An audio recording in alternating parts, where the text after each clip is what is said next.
Ынтымақ пен бірлік күнінің құрметіне орай Алматыда орналасқан 40-тан астам аула клубтары бірігіп, жиналған қауымның құрметіне фестиваль ұйымдастырды. Мақсат ел бірлігі мен салауатты өмір салтын жандандыру.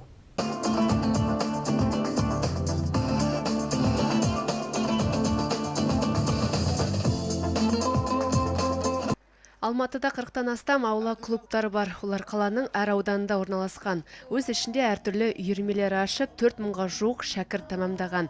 Бүгінгі күні олар Алматыда бірлік күніне орай іс-шара ұйымдастырды. Әр ұлттың өнерлерін таныстырып, жәрмеңкеде ұсынды. Бізде 40 клуб, мұндағы қызметкерлердің біреуі мұғалім, біреуі жетекші. Әр клубта 4-5 үйірмеден, барлығы тегін түрде. Аудан бойынша келеді 12 спорттық үйірме, қолөнер де бар. Жалпылай 122 топ өнер көрсетіп жатқан клуб мүшелерінің барлығы марапатқа ие.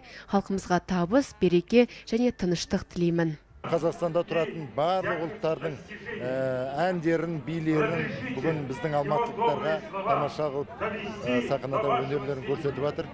Барлықтарына үлкен енді табыс тілейміз.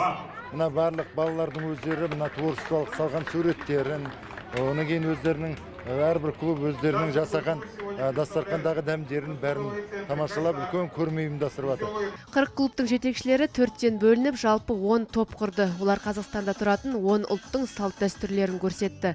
Балалар би билеп, үлкендер ән айтып, көрмеге қойылған көркем дүниелерді келген қонақтарға аралатып көрсетті. Бұл жерде ұлттық дәстүрдегі киім, ұлттық дәстүрдегі тағам және Кореяның өзінің географиялық жағдайында орналасқан мәліметтер және балалар өз қолымен жасаған көрме жұмыстарын ұсынып отыр.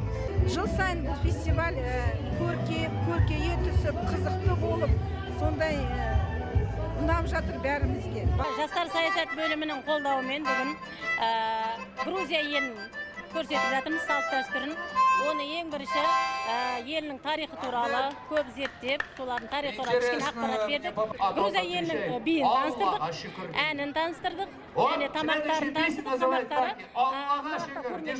Бірінші бөлім ұлтты таныстыру, биін көрсету және әндерін орындауға арналады. Ал екінші бөлім шатырларға орналастырылған әртүрлі ырымдар мен ұлттық тағамдарын ашып көрсету болды. Біз өрнек клубынан келдік, осы күнді асыға күттік, бір-бірімізге көмек көрсеттік.